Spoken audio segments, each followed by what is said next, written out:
Boxing Gossip podcast number 88. Thanks to everyone who is joining. Can see we've got about 30 people already in the chat. Shout out to a lot of the usual faces, to Mikey, to Stevie, to MB, to Ben, to Delboy, to Daniel, to Leon, to Tony, to Aaron, to Realistic. Sorry if I've missed anyone, but thanks to everyone for joining. Action-packed podcast tonight. Lots of boxing to discuss. One of those weeks where we can spend a lot of time discussing actual fights rather than just breaking news stories. We're going to start by looking at last week's boxing. We're going to talk Callum Smith and the World Boxing Super Series. We're going to be talking the Frank Warren card with Daniel Dubois, Yarde and Zelfa Barrett. We're going to be talking the Matchroom NextGen card. And then we'll switch to next week's boxing. And there's a lot of boxing to discuss next week. Obviously, Wilder Ortiz. Obviously, Kell Brook. Dave Allen versus Lenroy Thomas. Sergey Kovalev in action. Dimitri Bivol versus Solomon Barrera. And one or two other bits as well. So, a huge amount of boxing to discuss. And the sport is booming at present. On the panel tonight, I've got Jet and Paul already with me. No Sherry tonight. Jay may be able to join, but I suspect unlikely. Hopefully, Iris Tom will be on in 10, 15 minutes or so, and hopefully he'll be able to join us. Can see 61 of you already tuning in live. If you're one of those 61, usual request, please hit that thumbs up button nice and early. That will mean more people join us as the show goes live, and hopefully some new people can check out the channel and the podcast. And when we're on that note, nearly at 7,000 subscribers, hoping to hit the big 7,000 mark this week. So please hit subscribe on my channel to continue moving us in that direction. Can see more people in the chat filling up. Lawrence has joined. Evening, Lawrence. Very good, mate. Hope you're well. Paul has joined. Boxing fan has joined. Craig has joined. Arsenal fans joined. So, yeah, we got some of the regulars in. Without further ado, let's bring in my good friend and long-time contributor to the channel, Jet. And Jet, we have to start off with Callum Smith versus the kickboxer, Nieki Holzken. Give us your take looking back on that fight, pal. Yeah, good to be on. Just want to say congrats on your continued rise. Great channel you have, and yeah, long may it continue. Thank you. Check is in the post, mate. Thank you. Good. But yeah, Callum Smith versus Holzken didn't impress me. Callum Smith looked pretty shit. I'm not going to lie. I actually preferred a lot of the other fights over the weekend. I actually tuned into them and kind of had to bore myself and watch Callum Smith, on YouTube and various other media outlets, and didn't impress me. Nothing there to suggest that he's going to beat George Groves in the next round or in the final, even if George Groves is fit. We all know he's had a minor shoulder operation and that sort of stuff. But yeah, to be fair, Holzken did pretty well. I thought he took 2-3 rounds of Callum Smith, and I thought Callum Smith reached his level against Eric Skoglund in the last round in the quarterfinals of the World Boxing Super Series. I'm not going to completely discredit him and say he done terribly, but for someone who's supposed to be, this animal at super middleweight, which he's a complete unit. He's 6'4". He looks like a monster at the weight. But in terms of this highly touted prospect, I don't rate him at all. Just think he's bang average. He's a very, very much a Joe Gallagher type fighter. Plodding at times. Doesn't use his height very well. He's his feet are very uncoordinated, slightly slow. He doesn't do anything spectacularly. He does everything averagely, he just does everything average, and he doesn't really excel in one department. And it's not he does everything good. He does everything okay. And the more he stepped up in levels, the more I wouldn't say he's got exposed, but the more he's kind of showed more and more flaws in his game for a supposed top level prospect. So if he's going to fight like that against someone like a George Groves, and if George Groves is fully fit, George Groves should do a real number on Callum Smith. He's a decent body puncher, but even then, I don't think he goes to the body enough at times. He tries to headhunt a lot, and Holzken, he timed it very well at times, and George Groves obviously can see that he knows defensive frailties in Callum Smith's game, and yeah, nothing really more to say on Callum Smith. I thought he's pretty shit, to be honest. Yeah. Do you think, I mean, the only possible positive that I can spin yet, and I'm reaching here, but I actually think Callum Smith has got a little bit more variety to his game than when he was on the way up. On the way up, I viewed him as like completely robotic, completely stiff. Now I'm seeing him, throw a little bit of an uppercut in. He's maybe a little bit more fluid than he was on the way up. Do you see any improvements there, or is it just the same fighter who's being less convincing as he steps up in levels? I'd have to say, the latter of what you just said. I think he's the same fighter, and the more he's gone up in levels, I think he's really, really, he's shown his level. He's shown exactly where he is. He's a European sort of fringe world level contender. He can get in there with the top guys, don't get me wrong, but he's not going to really pose them that many problems. I know he dropped Scotland, but for someone who, is supposed to have this vaunted power, he's not a big puncher. He dropped Rabrasse, but I think that was with a body shot. I'm not 100% sure, but anyone can kind of get dropped by a body shot. But in terms of this head hunting power and this knockout merchant, I can't see it. He's just average. Fundamentally, he's just average in all levels. People are saying, obviously there was some reports about George Groves maybe not making the final, and if he applies for an extension, then maybe he might not get it, depending on how the tournament organisers want to play it. And obviously, if Chris Eubank Jr. was to come in the final, I'd pick Chris Eubank Jr. I'm not saying Eubank was, I'd say to some extent schooled by George Groves, but I think Eubank is a better fighter than Callum Smith. Callum Smith does, nothing of what he should do with his physical attributes. And, Skoglund, a guy who's come down from light heavy, he could be slightly weight drained or that sort of stuff. You'd expect Callum Smith to really put a number on him, especially with, how physically imposing he looked against Skoglund at the scales and, on fight night. He's just shown his level, and I don't want to discredit the guy completely, but for someone who's supposed to be so highly talented, I know that's a bit of the Sky hype machine, the Matchroom hype, and the Joe Gallagher effect. Should we say that? But he's just fundamentally poor, to be honest. Average, poor, however you want to call it. But I think loads of people would actually agree and say Callum Smith is one of the most overrated fighters, or UK fighters, in a long time.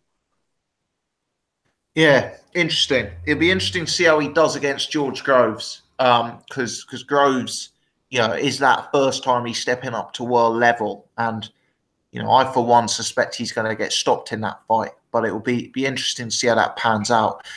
Jet, you mentioned to me when we were off air that you watched the Matchroom NextGen, so I didn't actually watch the card, mate. So give us your take on that. Was it a decent night's boxing? I understand Lewis Richardson was quite impressive.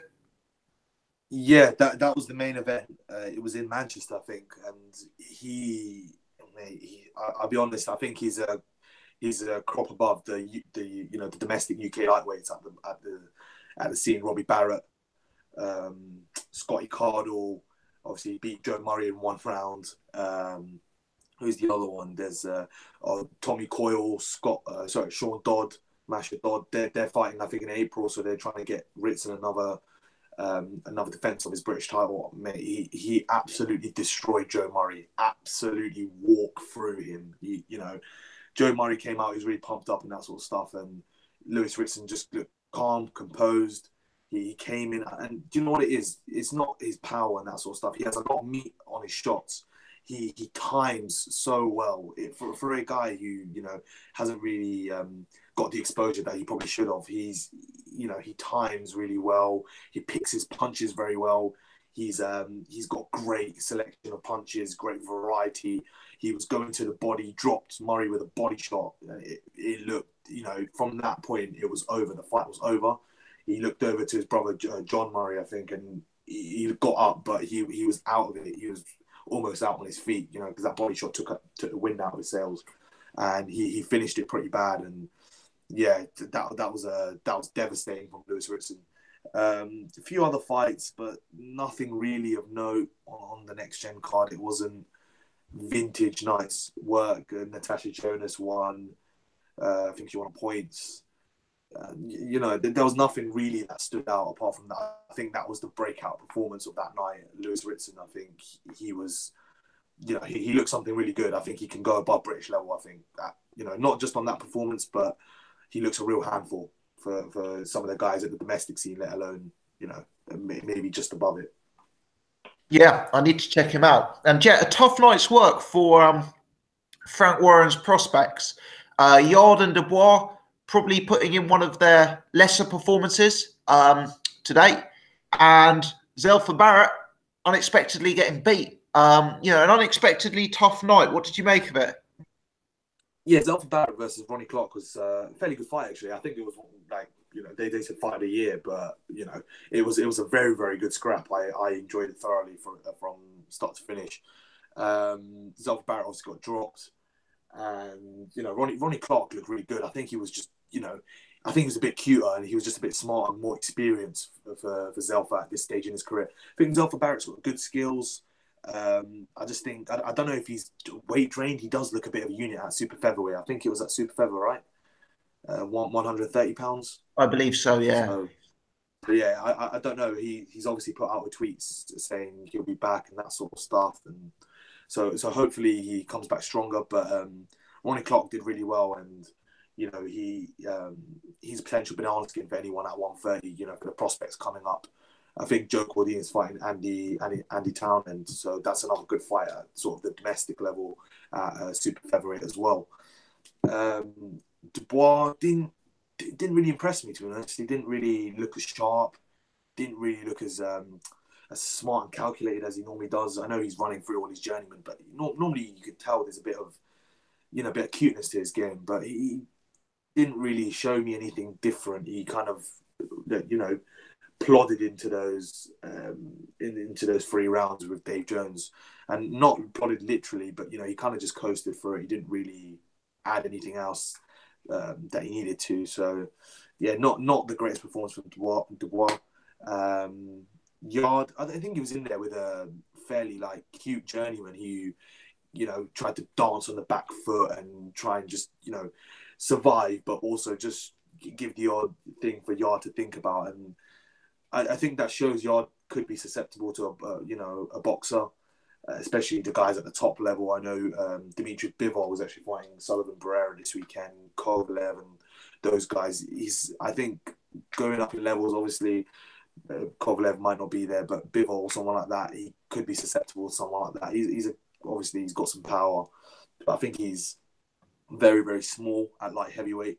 And on top of that, can he make the weight? He's obviously struggled to make the weight once or twice. So that's a real problem, or potential problem going later down the line for Anthony Yarde when he needs to properly make weight for elite level championship fights. So yeah, didn't look the greatest Yarde, but I guess that's assumed to happen. As long as he's stepping up in levels, that's the main thing. But he's obviously number 2 or number 3 in the WBO rankings. So who's to know if Uncle Frank is going to get him a WBO world title fight against Sergey Kovalev? We don't know. Absolutely. I'm not sure they're going to want to put him in with Sergey Kovalev based on what we've seen. I hope not.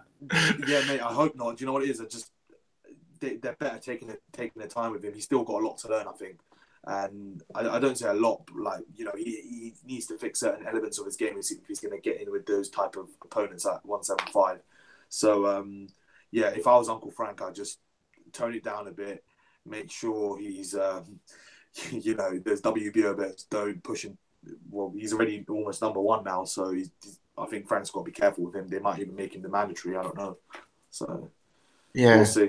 They've been quite unambitious with how they've matched him so far. So hopefully, hopefully they get someone over, like a European guy or something like that, like a European level fighter. And he's going to give him something. He's going to cause like a Robert Stieglitz or someone like that. Yeah, someone who's not got masses of ambition at this stage in his career, but he's going to give him a fair few problems, you know, and Yarde can learn from it and move on from it. Someone like that who's in the autumn of their career.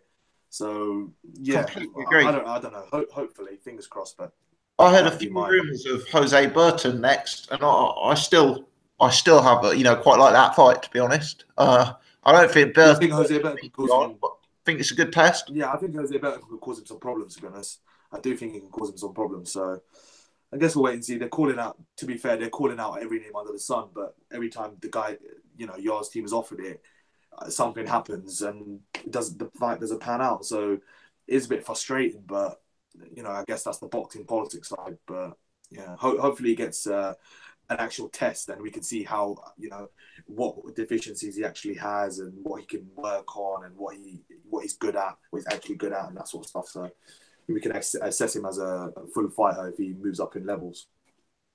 100%. Right, Jet. Thanks for that, mate. We'll bring you back in shortly.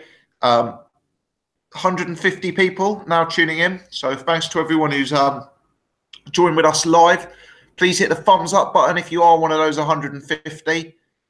Less than 1 in 3 have hit the thumbs up button tonight. So if you guys wouldn't mind doing that quickly, that will hopefully mean we get even more people joining and give a bit of a boost to the arm in terms of getting this channel out there and getting more people tuning in. Let's bring in Paul. Paul, let's start with Callum Smith, mate. Jet, fairly scathing with his assessment. I can't say I disagree with that assessment whatsoever. Where do you stand? No, evening everyone. Can somebody or a few of you guys in the chat let me know if the sound from me is any clearer this week? I've been trying to use these new headphones to see if it's any better. So hopefully it'll be better. Yeah, you know what, Callum Smith, I've been saying this for a while. Callum Smith, I don't think he's up to much. I really don't. For me, he was so much bigger than Nicky Holskin. Thanks, Jordan. Nice one, mate. Yeah, guys are saying it's better. Wicked. Awesome. Yeah, cool. Yeah, I mean, oh man, this kid was so inexperienced. He was doing the same thing. The overhand right over Callum Smith's jab. He must have done that fucking 40 times, and Callum Smith got caught by it every single time. He wasn't able to adjust. He wasn't able. I agree with Jet. He gives up his height. That stance. I mean, I just think he's very, very limited. I think if it is Smith versus Groves in the final, I think Groves wins that easily, man. I think Groves wins that very, very easily. I think he probably stops Smith, to be completely honest. I've been saying it for a while. There was I can't remember which fight it was. There was a fight maybe about 3 or 4 fights ago when Callum Smith fought a guy. It was a guy that would want. Have I got this right? I could be remembering it wrong. Was there a guy that used to fight at welterweight? I don't remember that instantly. Yeah, a couple of fights ago, some tiny guy. I remember who you're talking about. And the guy gave him hell. I'm not remembering that wrong. He went 6-7 rounds with the guy or something like that, I think. Yeah. I'm going to find the guy. Give me 2 seconds. Yeah, I thought I had that. My memory's not the best, but I thought I had that right. Yeah. From then I was saying, Callum Smith, no. It's not up to much, man. He's got some good elements to his game, but I just think he's very, very limited. I agree with Jet on the power. I mean, this Nicky Holskin, is it Holskin? Yeah. So much smaller than him. Think if Callum Smith was the huge puncher that we're kind of led to believe he is, he really should have been stopping a guy like that. He won the fight. But God, I mean, Paul, his name was Cesar Hernan Reynoso. Reynoso, that was it. That was him. Yeah. Yeah, and in that fight, he for me, he looked very uncomfortable at times. Gets hit a lot. I just think George Groves ices him. I really do. I think he gets found out in a big way there if it is them two in the final. I've also heard that I think they will I think they will delay the final and have George Groves, and it's a very bad look for the brand. You know, these what's the guy that used to be with Golden Boy. I know who you mean. Richard Schaefer. Richard Schaefer, yeah. I mean, he's part of the marketing setup for that, isn't he? With oh god, my memory's gone now. The two Sauerland, yeah, Sauerland brothers. Oh, I'm an absolute train wreck tonight. Yeah. So and they know how to sort of like try and build a brand and stuff. Schaefer's pretty clued up guy. I don't think they're gonna wanna. Can you imagine it like with the performance Eubank Jr. put in against George Groves and the level to it? I think he was the only person on the planet that didn't see the fact that he was absolutely schooled by Groves. Can you imagine like him in the final now with Callum Smith? It's just I don't think it's a very good look for the brand going forward. Because it's delivered up until this. You know, we're going to get an undisputed cruiserweight champion out of this tournament. You know, as a whole, the tournament's delivered. I don't think they're going to want to end it on that kind of a bad note. So I think we will get Groves in the final. I agree. Paul, when we're talking about Callum Smith, a word that is often thrown around is a hype job. Now, it may or may not transpire that's a fair word, but another fighter who's now getting accused of being a hype job is Daniel Dubois. And it really is amazing how quickly the tide can change with a fighter. 2 or 3 fights ago, I was doing videos about Daniel Dubois saying, Dubois is a good prospect. He has shown us literally nothing. Let's not call him, you know, the next great thing. Let's take it slow. Let's give him some time. You know, there's reasons for doubt, etc. And the abuse in the comment section that I was getting about what a hater I was. Yeah. Now I do a video questioning Daniel Dubois' talent, and I get 200 comments saying, yeah, I've always known from day one.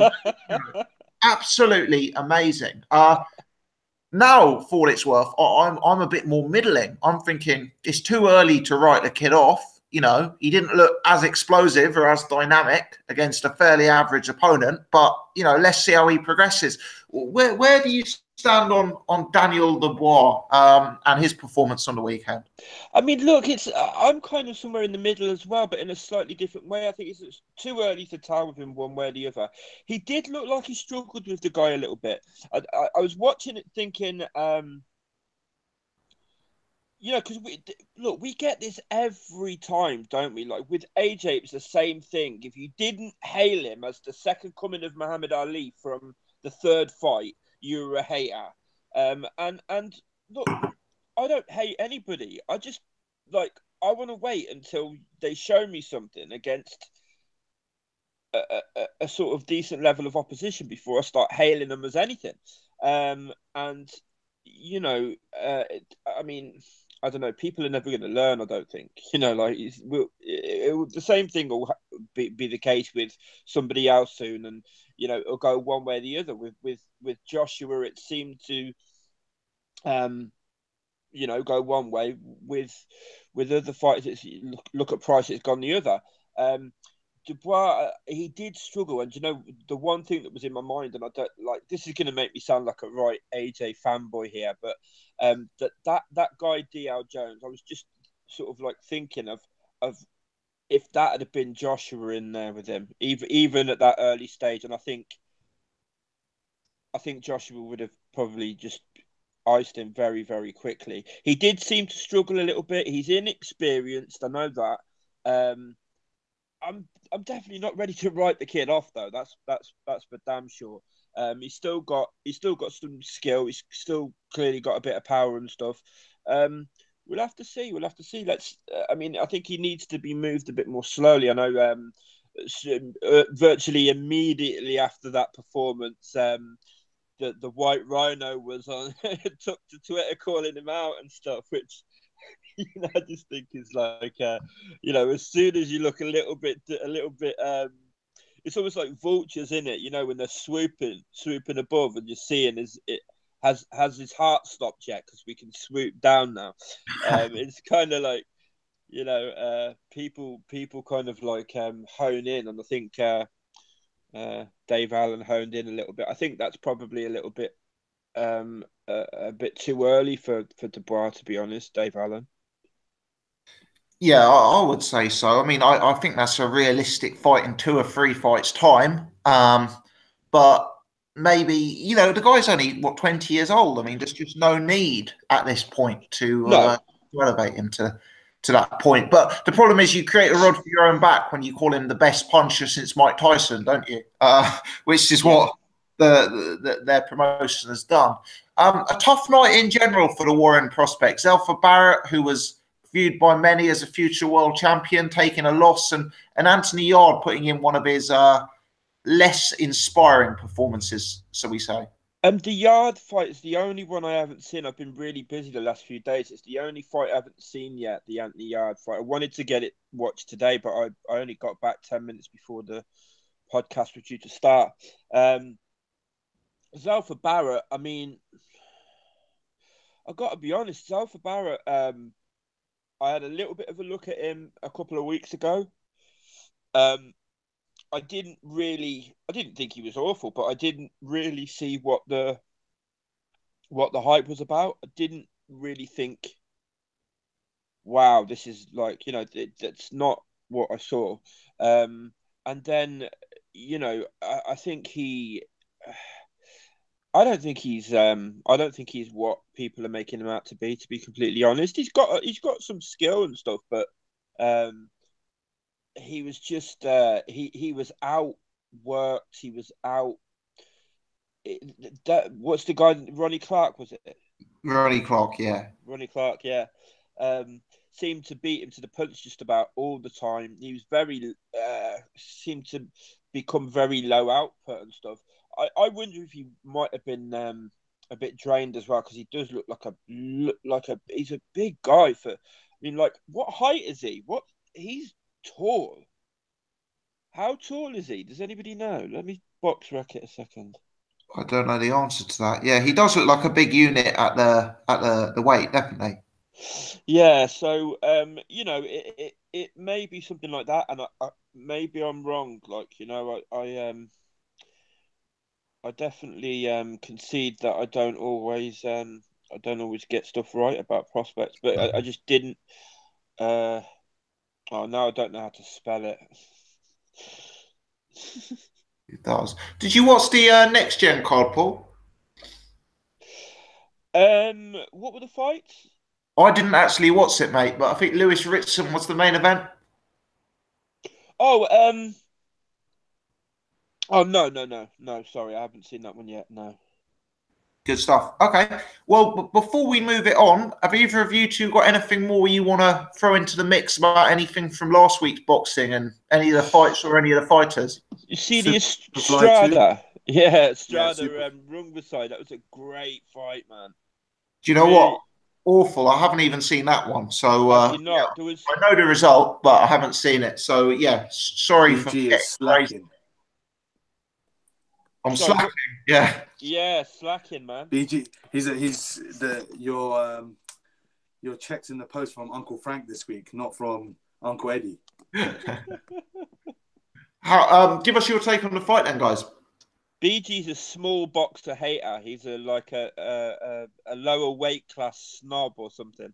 It was a really, really good fight for me. This Rungvisai, he's got a little bit of something about him. Like, I know I weren't too sure about him, but like it was a good fight. It was a very close fight. I did think Rungvisai did enough to win it.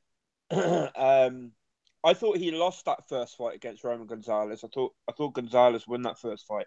Obviously, the second fight was more conclusive, but it was a really, really good fight. for me, towards the end of that fight, Estrada seemed to figure him out a little bit, and I think if there is a rematch, I would be picking Estrada to win the rematch because I saw that fight as sort of like turning a little bit. It started to turn. It was a little bit too late, but it was a really, really good fight. Top level stuff, man. Really, two guys that just. Oh man, I thoroughly enjoyed that fight. It was really, really good, and there was Donny Nietes as well. Can't remember the other guy. And Quadras. Quadras. I didn't see the Quadras fight, but Quadras lost. Yeah. But the Estrada, Rongvazai or Wangek, I don't know which is his actual name. In BoxRec, it's Wickersil Wangek, and on everything else, it seems to be Rongvazai. So I don't know which is his actual name, but yeah, it was a really, really good fight. I encourage you to have a look, Tom, if you ain't seen it. No, I haven't seen it. I'll try and check it out. He is a fighter who's going to be involved in good fights, because his style is obviously quite pleasing to the eye. Obviously I haven't seen the fight, but I do get the impression watching him that an elite class boxer could probably work him out, like you've alluded to before. But he obviously brings enough to the table to make that more difficult than it sounds. Well, he just keeps coming forward like a fucking ball, mate, and he's a big lump at the weight, and hits quite hard. But I do think, I don't know if Jet saw it, what Jet thought, but I do think Estrada seemed to be starting to work him out towards the end. I mean, I think it just came a little bit too late. Yeah, it was a really good fight though. Excellent fight. Good stuff. Yeah, that division's really lighting up. It's a shame that Kalia Fai couldn't get on that card because, Kalia Fai Rongvazai is a fight that I'd certainly like to see, especially more than Kalia Fai Charlie Edwards if we get treated to that delight. God, definitely. But the thing is as well, with those little guys, because there's not so much money in it, they kind of like have to fight each other because it's the only way they get anything sort of like remotely sensible regarding the payday. So, in those lower weight divisions, we you really do get they just fight anybody. They all fight each other, and it's really good stuff, man. Really good stuff. Sounds good. Let's turn our attentions to next week. I guess the sensible place to start is with the WBC Heavyweight Championship of the World. And what I'm sure we will all agree is the most formidable test of Deontay Wilder's career to date. This is a fight that I detect has really split boxing fans and really split the boxing community. I've got my pre-fight prediction up on the channel already. I won't wax lyrical about it myself because a lot of you may have already seen that pre-fight video, and anyone who wants to hear that is, of course, welcome to check it out. But in brief, I've gone Wilder to win the fight, and I actually suspect he wins the fight more comfortably than most would assume. Jet, let me start with you. What's your initial instincts when we look ahead to that big fight next week? Yeah, I mean, it's one of those fights that, as you said, is going to split like the opinion of a lot of boxing fans. I think, maybe a year or two, maybe 2 years ago, I'd say I probably would pick Luis Ortiz, but I'd say I'll probably side with Deontay Wilder now. Luis Ortiz looks about 50 years old, and he's slowed down. I think his footwork has slowed down. If you could look back at the Malik Scott fight, if you look back at the Dave Allen fight, if you look at the Daniel Marks fight, these fights, all of these fights, I think he showed a significant downturn in his talent levels, or if not his talent levels, his momentum in his career. He was supposed to be wiping guys like Dave Allen out. I know Dave Allen has a good chin, don't get me wrong, but he's by far miles better than him technically, and he kind of laboured towards the final couple of rounds to stop Dave Allen. Malik Scott, he couldn't catch him. He was boxing away from him, he was running away from him, but he should have stopped Malik Scott. Daniel March, he looked a bit slower against. And Wilder's kind of, I wouldn't say he's improved, but I don't know. He's a weird fighter to kind of put on. You know what I mean? I don't know how to kind of judge him, if he's improved or the level of opponent that he's fighting. But all I would say is Wilder has been dispatching of some of his opponents in pretty devastating fashion. So, I'm gonna stick my neck out on the line and say Deontay Wilder's gonna win this fight. With a few hairy moments, I think Luis Ortiz will cause some problems in there, and I think Luis Ortiz is a decent puncher as well. I think he's actually billed at 6'4", but he definitely does not look 6'4". He looks maybe 6'2" or something like that. So yeah, let me just butt in there. I said that in my pre-fight video, and I got a million comments from people saying, "Oh, look him up on BoxRec. He's 6'4". If we're to believe BoxRec, George Groves and Eubank Jr. were the same weight. I mean, we're the same height. What Jet and I are saying is that we're actually judging this on more than what BoxRec says. Yeah, so as you always say, BG, it's not always boxing's not a game played on paper. It's not it's not played on paper. So I mean, he definitely looks, because I'm around 6'2", and he looks about my height, but obviously more muscular, more that sort of stuff. But he's I think the size difference is very evident in this fight. Deontay Wilder's a big guy. He's gonna pump that jab in Luis Ortiz's face, I think, all night. And I'm not saying Deontay Wilder has the best jab in the world. I'm not saying that. But when he uses it, it's a very solid jab. He can pump it out pretty quick. And, he doesn't come in very heavy. He comes in quite light. I think he comes in around 220. So he's quite light on his feet, and he could bounce around the ring. And, Luis Ortiz, I feel like his footwork is slowed down enough to the point that he'll basically just be chasing Deontay Wilder around the ring. And don't get me wrong, Deontay Wilder's defense isn't great. It's not some, or he doesn't have some David Tua chin, or, he doesn't have a fantastic chin. But he's there to be hit. But when he tucks up nicely and he showed some sort of boxing, some sort of boxing technique, he's done fairly well against, I know Stiverne's obviously not the opponent that Luis Ortiz is, but he's done fairly well. But what I think, he may give up the first few rounds to Luis Ortiz, and I think he's gonna come on strong in the middle to late rounds.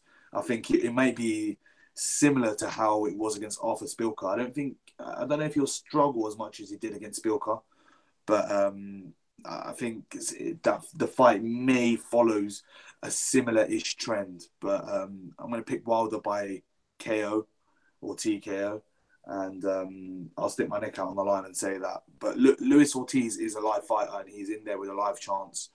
It's just how he's come along these years. I think he's a bit faded. He's not the version of himself that he was a few years ago. Yeah, I'm going to be controversial here. I think there's scope that fight goes the same way the Stiverne 2 fight goes. I honestly think there's a realistic possibility Wilder just comes out totally arrogant and just absolutely smashes him to the moon in the first 30 seconds. Am I mad? Maybe. But no. As in, you know what? I understand maybe that thought process. Maybe whether or not I think it's right or wrong, that's my own opinion. But I do think he's done it in the past. I think he's kind of given up the first few rounds, like Gerald Washington. Luis Ortiz, I'm not saying is a boxer's boxer. He's not like a Gerald Washington, but in some sort of ways he is similar, if you know what I mean. He's got some good boxing skills, and I think Wilder will think, this guy's a good boxer with respectable power. He's one of the better opponents I've faced in my career. Let me see what he's going to do. Let me see if he's going to gas in the middle to late rounds or middle rounds, how many punches he can throw, how fast he is. He's going to look at all this stuff maybe and throw out the jab and try and keep him at bay with the jab and put it on him in the middle to late rounds. I think from round 6 or 7 onwards, because I think if you go back to the Brian Jennings fight, Brian Jennings versus Luis Ortiz, I think Luis Ortiz was, he was in grave danger of gassing horribly in that fight. He luckily found the punches to end Brian Jennings in that 7th round. I think it was, he ended him in the 7th, but he was in a real bad way of potentially gassing in the coming rounds. So I think Deontay Wilder's team must have seen that and thought, you know what, we can get this guy out of there, and in those sort of mid-ish rounds of the fight, the last sort of the second or last quarter of the fight, they reckon they could get him out of there. So maybe, but I can understand where you're coming from, but I wouldn't totally agree. I think it'd probably be a bit later, middle to late, I'd say. I wouldn't be surprised if it's like round 7 or 8 or something like that. 7 maybe, I'd say. Yeah, the way I look at Wilder is he is someone who gives up rounds like he did in the Washington fight, for example. And he's also someone who sometimes approaches fights with caution, like he did in the Stavern 1 fight, where he fought a back foot long range game. But I also think that at his heart, Deontay Wilder is a very, very passionate guy, quite full of ego, desperate to make a statement, wanting himself to be seen in the same lights as Joshua. And I think that's what we saw in the Stavern fight. I thought it got personal against Bermain Stavern. He had a real beef with him, and he decided to go out there and, absolutely destroy him. And I wonder if we'll see the same approach against Luis Ortiz, given the performance-enhancing drugs controversy. And don't be surprised whatsoever if Luis Ortiz looks every bit as small as Stavern did, every bit as slow as Stavern did, and every bit as ponderous as Stavern did, up against someone as big and athletic as Deontay Wilder. Wilder is no great boxer. He's no Floyd Mayweather in terms of the skill set, but sometimes his rawness can actually be a bit of an asset. If the opponent goes into his shell. And I just wonder if, we've seen so much reduction in Luis Ortiz's capability over the last few years. I just wonder if he's now going to be... I was just going to say, when you say about rawness as well, he hits like an absolute freight train as well. I think you can see and you can hear the power on his punches. He is a big puncher, so Luis Ortiz is going to have to be careful now, and vice versa. I think Deontay Wilder is going to have to be careful. Luis Ortiz still does have power, and they always say power's the last thing to go. So it's a test for both of them, I think. 100%. Let's bring in a man who I think has a slightly different viewpoint. Let's bring in Paul. Paul, what's your take on this discussion so far? I mean, I think as you probably suspect, I completely disagree with both of you. I mean, I agree with you on a couple of points, but look,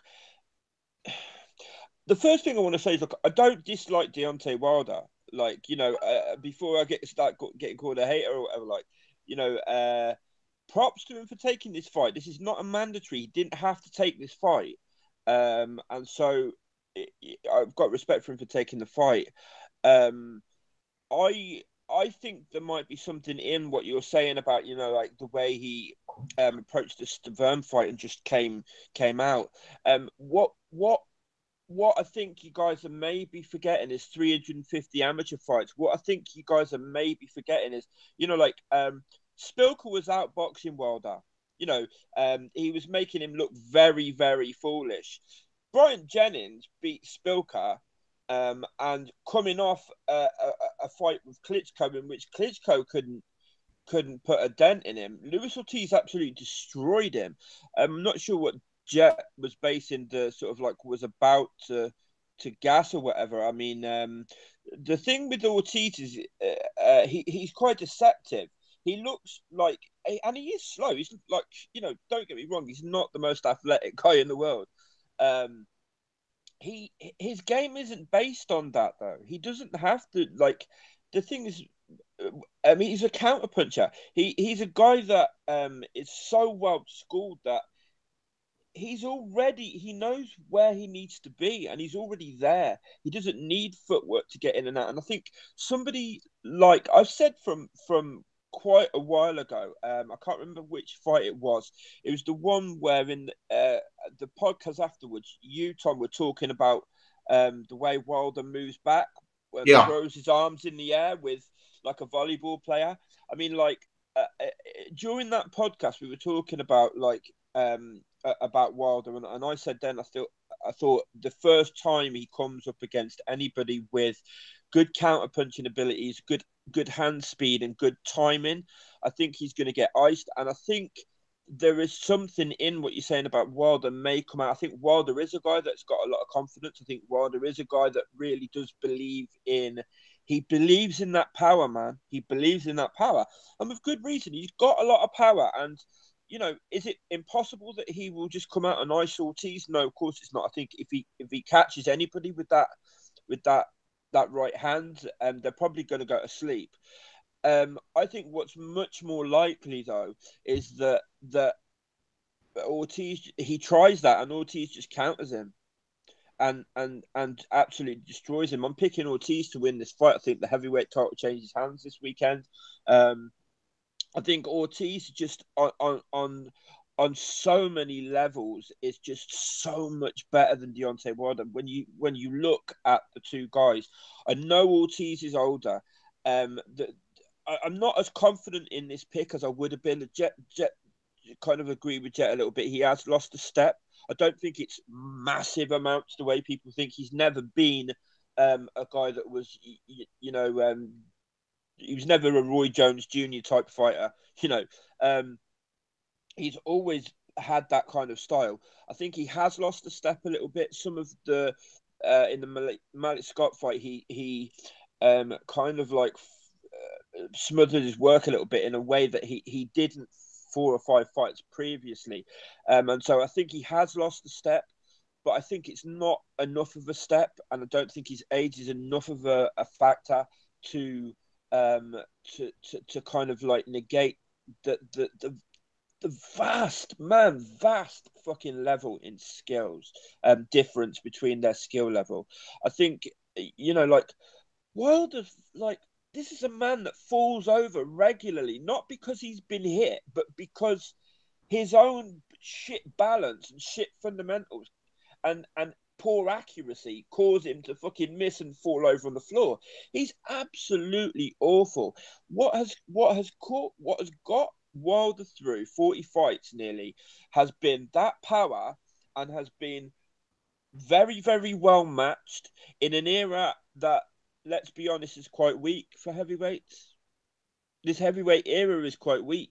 Sorry for anybody that thinks we're in a new golden era. Half of the top 10 are like ex-basketball players or ex-American football players, that people like Lucas Brown that started boxing at 35 or whatever. Like, this is a weak era. And it's, I think in any other era, it just probably wouldn't have been possible for Wilder to do what he's done. I'm picking Ortiz to win this fight, and I think he wins it. I think he wins it by stoppage. I think he stops him probably early to halfway through. I'm going to say before the 8th round.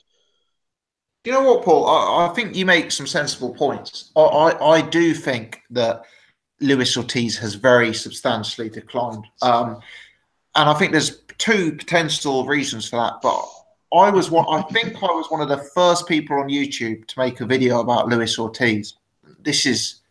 I'm guessing this was 2013, 2014, that sort of time frame. And when I started looking at Luis Ortiz, I thought he was devastating.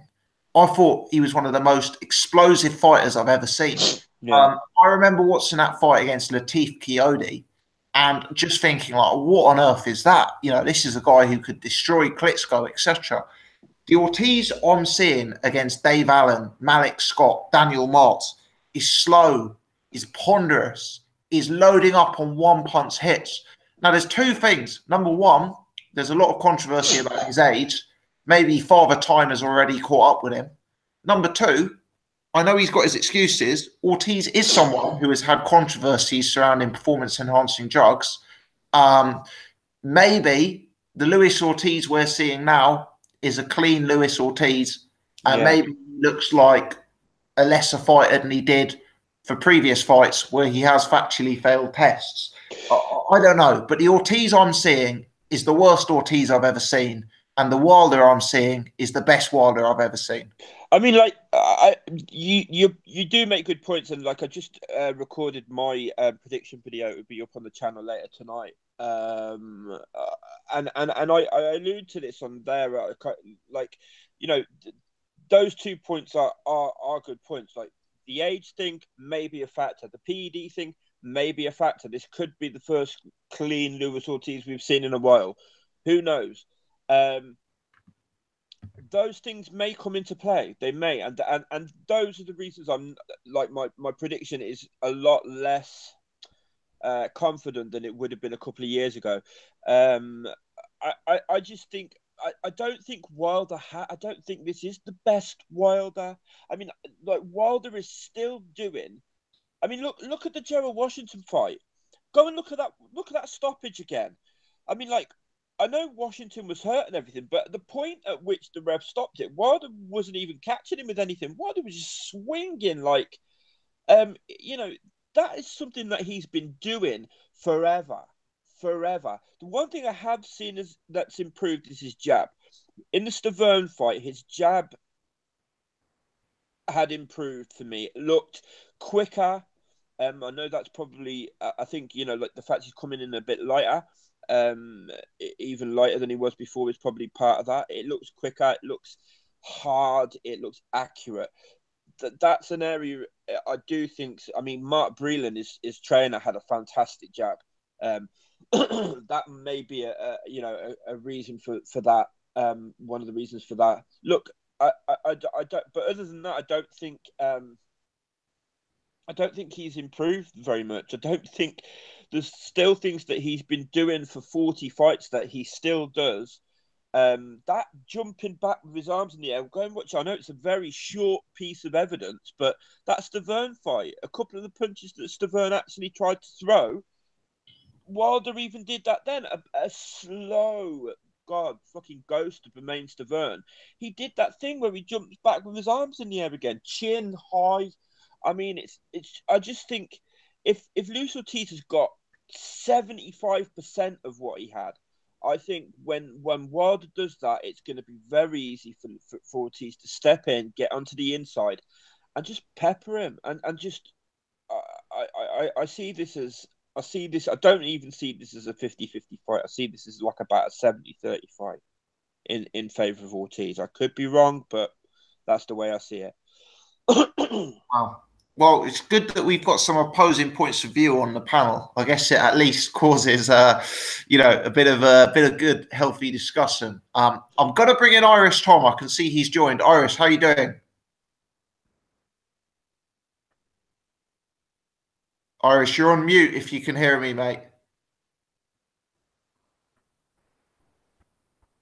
Tom, I think your webcam's on as well, mate. You might want to switch it off. Hello, can you hear me? Yes. How you doing? Not too bad, lads. Not too bad. Good stuff. Good stuff. You in England today? I am in England. I was out in the snow all day. I'm lying in bed and fucking wrecked. I just, your face may have made a rare appearance, Tom, on the channel. But I'm in trouble. It looks pitch black where you are anyway. So, yeah, the CIA are onto me. The CIA. There you go. There you go. Tom, we've been discussing Wilder versus Ortiz. Jet going for Ortiz. Sorry, Jet going for Wilder. Myself going for Wilder by devastation. And Paul going for Ortiz in quite a confident pick. Give us your stance on this one, mate. Well, my stance is that all you boys must be on drugs. Like, I think gossip saying he's going to be Ortiz is worse than Stavern too, and Paul saying that he's no good and he's got no coordination, yet he somehow managed to knock everyone he ever fought out. I think a lot of you, I think you're all on drugs. I think it's well, obviously it's a good fight because it's got it's got Paul and you just on absolute opposite parts of the spectrum for where we think this is going to end up. Like Paul's slagging like Deontay Wilder, but look, we've just talked about Sorungvasai versus Estrada, and Estrada is by far the more skillful boxer. Yet for me, he got fairly well beaten. I thought it was an 8-4 fight by a marauding, just kind of monster of a fighter. So, like, the boxing is weird. It's about the total fighter. And just because a fella swings wild after a fella's half unconscious on the ropes makes no difference to me, unless that only comes into it, unless Luis Ortiz is able to play possum to such an extent that Wilder's convinced he's semi-unconscious before he goes mental. So for me, that's like not even an issue. Wilder's been able to land punches on and land his money shot on every fighter he's fought. So he obviously has coordination up to do that. On the other side, like Luis Ortiz is a very good boxer. He hits very hard, and he's probably juiced to the gills. So, like, it's just an excellent pick'em. For me, Wilder has the power. He's got the athleticism, and he's got the youth, and he's American, and he's got the belt, and it's his home city. So there are quite a lot of advantages. But not to say that Luis Ortiz doesn't have anything, but a Cuban ripping off all the belt away from Deontay Wilder in a close fight is never going to happen. So I just think he has to knock him out.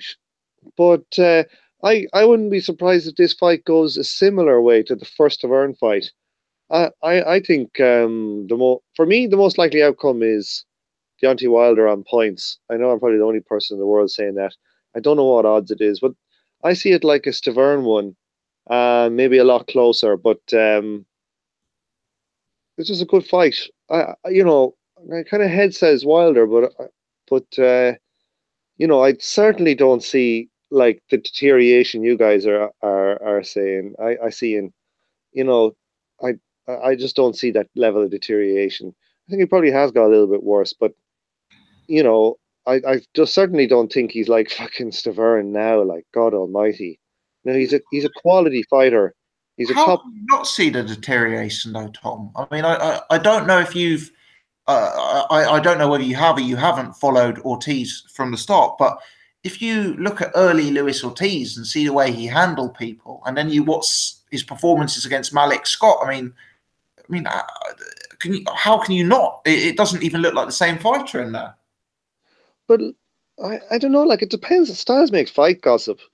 Lewis or Malik Scott danced for 12 rounds.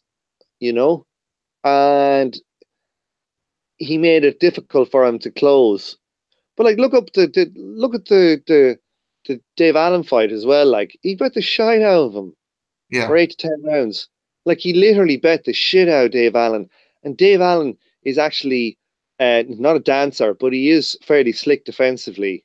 That's the one thing. That's the best thing about Dave Allen's game, is that he can actually defend very well. And he got the shit beat out of him, And then he went on and he knocked out Daniel Martz in a round or two.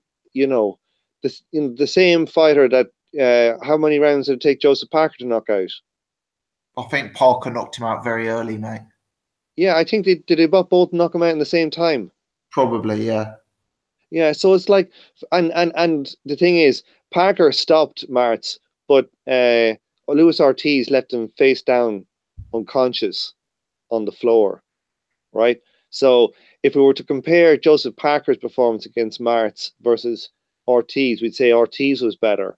But we don't hear people saying that.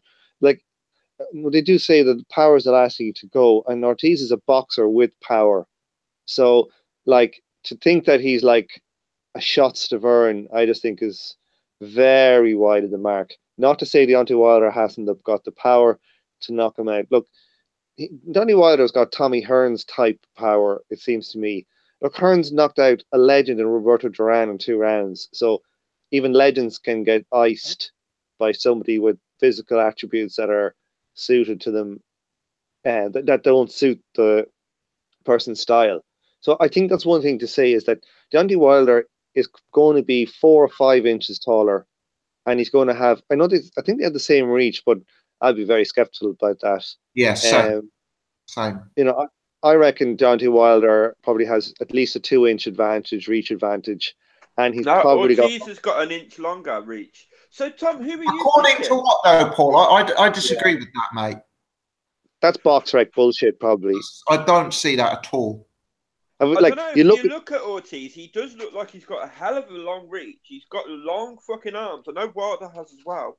I thought but I would be really surprised if they have the same reach. Like, to me, Deontay Wilder is a skinny, long, stringy 6'7" with long arms and skinny legs. I couldn't believe that a kind of a tank man like Ortiz has got the same arms. But even if they say they do have the same arm length, Wilder has got very good foot speed. People don't give him credit for. I think Wilder, like, against, I don't know, I saw an interview with Wilder and he said he's going to jab him and he's going to play conservatively against him because he has to be wary of his power. So I expect it to go just like the Stavern one, you know, and maybe he'll land some bombs on Luis Ortiz, and maybe he might be able to finish him, but maybe not. And maybe Ortiz will be able to counter him and get on the inside and cause some havoc. But you know, like I think Deontay Wilder gets way too much hate, and I think Ortiz gets way too much hate. I think they're both top 5 heavyweights. You know, look at the odds. You get Wilder 5-2 against Joshua. That means he's got a 27 and 28% chance against Joshua. So the bookies make him much better of a fighter than Joseph Parker, and the bookies are usually right. So I think that it's just a great fight.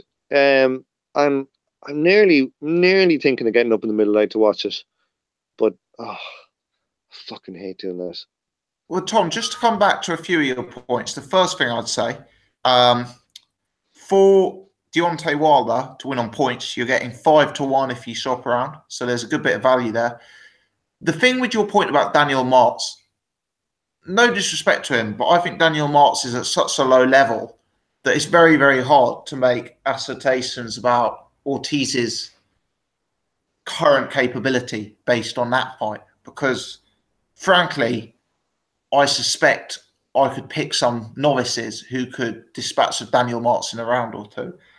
What I'm more getting at is that visual impression that you're left with, the eye test that you're left with from Luis Ortiz, and how that compares and contrasts with the eye test that Luis Ortiz left you with early on in his career. And do you know what? I see such a drop from him, and I suspect he's going to be tiny next to Wilder and slow and so unathletic.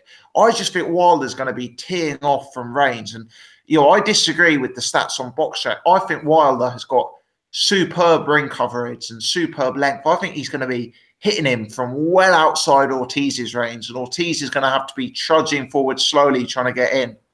But Gossip, you're not giving Ortiz any credit as a boxer. You think he's just going to be taking that job? Ortiz is a fantastic boxer. By no means that's by no means a guarantee that he's going to be taking that jab and that he's not going to be able to counter it. And the other thing I'd say is that Ortiz still iced Martz. You know, Joseph Parker didn't ice him, and so that means he still has the power.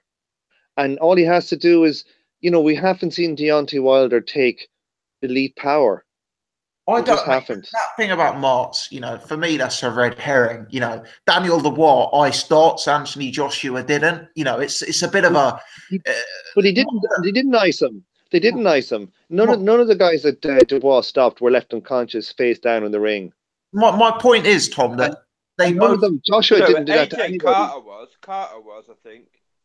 Oh, well, Carter was. Yeah, one of them did. But you know what I mean? Like, my grandpa who are you picking, Irish? Skills back in the day. Excellent boxing skills. You know, like, and power's the last thing to go. You know, like he's still got the skills. I don't see him as a serious threat. Are you granddad? But like, or Ortiz.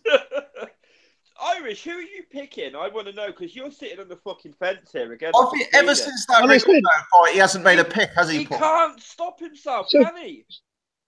Shut your face! Just because I mashed you, Paul. Just because I mashed you. He's like the public relations guy for the event, isn't he? Well, you know, blah blah blah. It's like having Tony Blair on the podcast. You're becoming a Shut up, or I'll invade. Shut up, or I'll invade. The there's like I went for it. The most likely for me is Wilder points. I think Wilder will do it, but I it's not a confident pick for me at all. You know, I think it's a 50-50 fight. I'll go with Wilder because of youth and also because he is able to jab long, and if it's a tight fight, he's day side.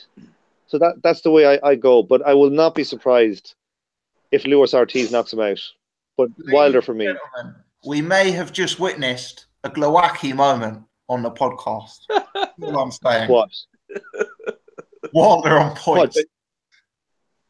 Wilder on points, yeah. Well, the last time I fought a top heavyweight, he went Wilder on points. You know, that was the last time he actually fought somebody with a chance. And I think you're really writing off. I think Gossip is really writing off Luis Ortiz. You know? Against Wilder, yes, I am. And I don't understand, like, why Wilder. You know, I just don't understand. I think Wilder's a really elite fighter. I think he's one of the top 3 heavyweights on the planet. I think he's maybe the best athletic boxer, maybe the hardest hitting boxer, maybe the fastest. I think his jab is getting to a point where it's semi-elite. You know, I think he's going to absolutely spark him. Yeah, like I think, like, well, Wilder absolutely sparks everyone he sparks. You know, he rarely puts. Wilder's the type of fighter that doesn't put like a beating on people. He just catches them with his big hand, and then it's like they're essentially iced. You know, that's what he does to people. He catches them once, and that's enough, and he piles in, and it's stopped. So if it is going to be stopped, it is going to be something like that. Probably, it's not going to be one like where he's fighting against, like, I don't know, you know, he's getting jab, jab, jab, jab, jab, and then in the 9th round he quits on his stool. I don't see that as the way it's stopping. You know, the other thing I'd say is, like, you know, maybe this is, I don't know. I think both sides are really underestimating the other side. I just find it very odd. Like, it's a sign of a good fight, but I feel people aren't giving each other his side. Like, there's an amount of people that give Wilder stick because he windmills after a guy is unconscious. It's just bizarre to me. Like, Wilder doesn't fall over in the fight much. Like, I don't think he falls over in the fight before he has the guy in the ropes. Before the guy is nearly unconscious. You need to go and watch some more footage. I mean, look at the Spilker fight. He was falling over in the fight, in the Spilker fight, and the Gerald Washington fight. He was windmilling, and Gerald Washington wasn't even caught with anything. He's already windmilling. Go and watch that stoppage. He didn't even catch him with anything. He was already windmilling it. So this idea that he only does that when your man is semi-conscious under, it's nonsense. He does it. That's the way he throws. Paul, you're going to have to find a clip for that Gerald Washington one, because I think you're on drugs.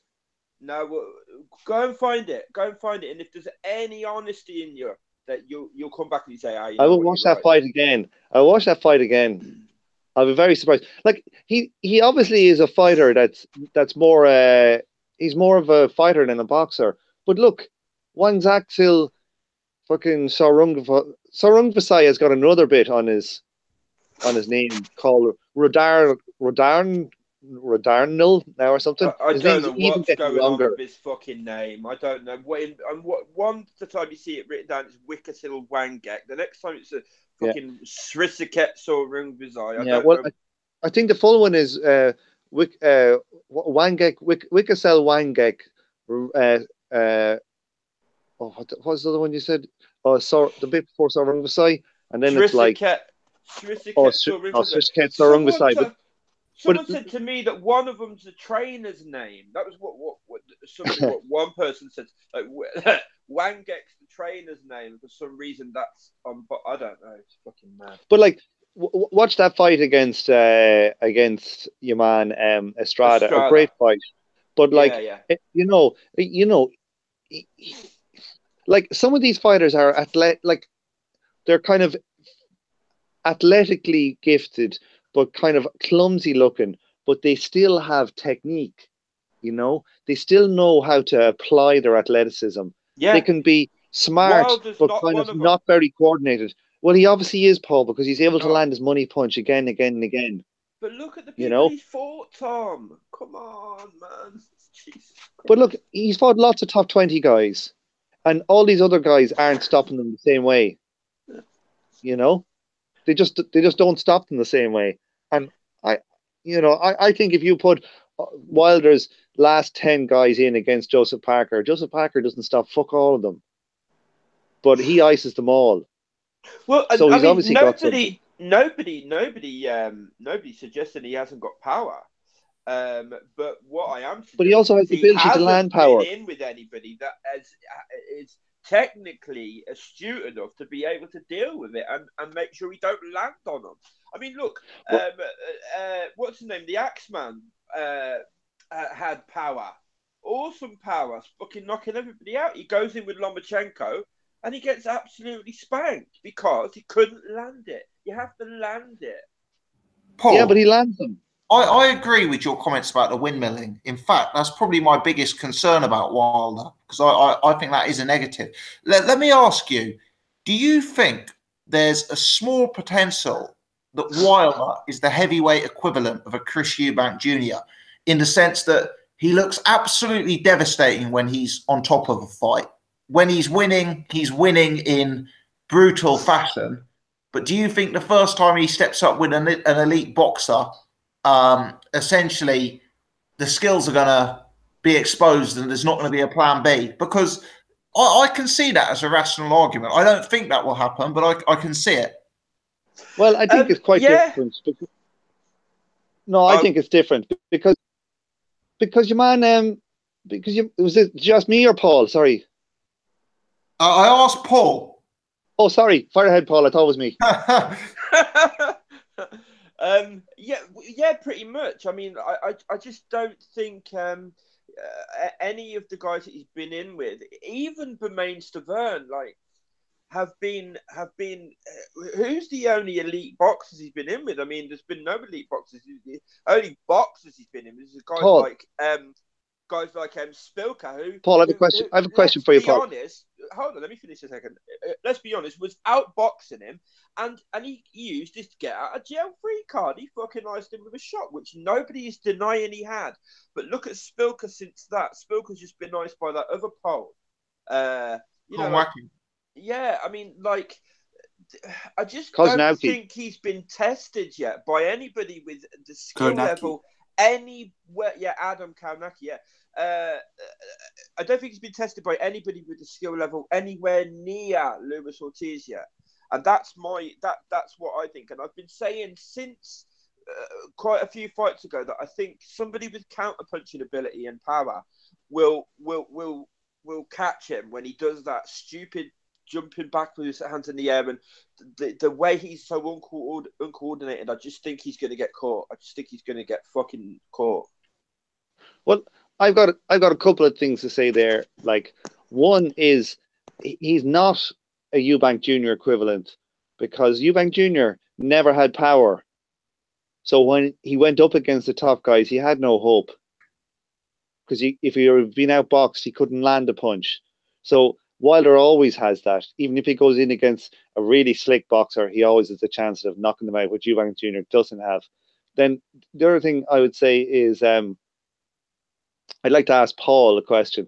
I'd say, Paul, when Wilder fought Stavern, who did you pick? The first time? Yeah. Irish. Yeah. Do you know what? Honestly, I can't remember. Oh, yeah. Come on now, Paul. Come on now. All I know is Sherry's picked Glowacki. I think, yeah, Sherry picked Glowacki in this fight. No, like, I think Sherry always picks Glowacki. Come on, Paul. Paul, you picked McGregor, so it's fine. I didn't. The evidence is there. So look, I I can't remember who I picked, but I think thinking back, I think I probably would have picked Wilder simply because I thought Stavern is just slow. He was just too slow. But I But can't remember. But Stavern was a counterpuncher. Stavern was a counterpuncher. That's how he beat Areola. Yeah, He was a back foot counterpuncher. Yeah, so but he's not on the level of Luis Ortiz. He's just not. I know, but the thing is, Paul, is like that. I can imagine if we actually had a podcast back when that fight was on. I'm suspicious of your pick saying now that you would have picked Wilder. No, I think you know what? You might be right. You might be right. I might have picked Stavern. I might have. You might be right. Yeah, and at the time, that was actually billed as a 50-50 fight. If people remember, I remember the odds quite clearly on that. And he went in, and I bet on Stavern. Yeah, what odds did you get? Do you remember?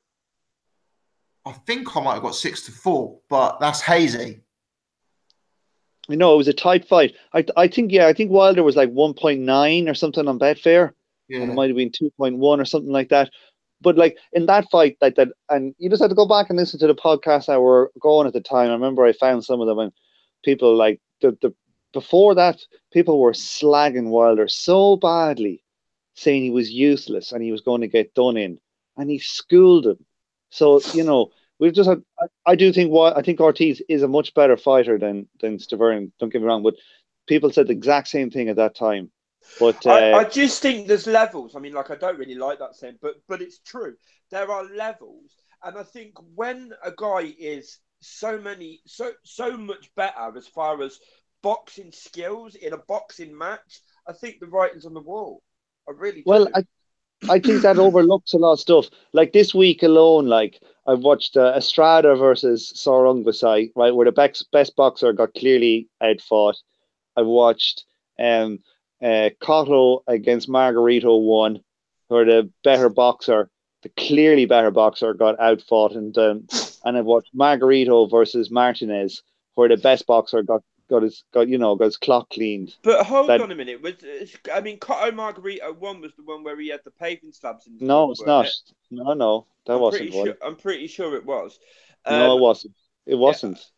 It was the one where Cotto's face was all smashed up at the end, and then they never found anything in his gloves. Then they never found anything in his gloves. Something in the Margarita in the Mosley fight, but there was pictures. Exactly. There was pictures of his gloves with dodgy shit leaking out of them and everything. I think Margarita's a cheat, and that. I mean, look at the way the second fight went compared to the first fight when the gloves were checked properly. I mean, that's just me. But look, I know what you're saying about Rungvisai. Estrada is the better boxer, but Rungvisai doesn't do the things Wilder does.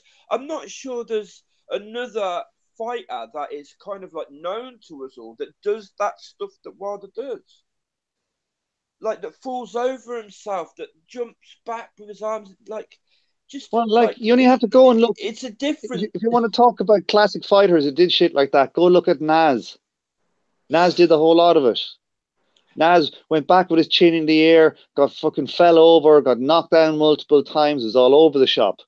But he's a legend and it's a total fighter. Comparing Wilder to Naz. Naz was like defensively, like, you know, when you would look at Naz and he'd do stuff, it was retarded.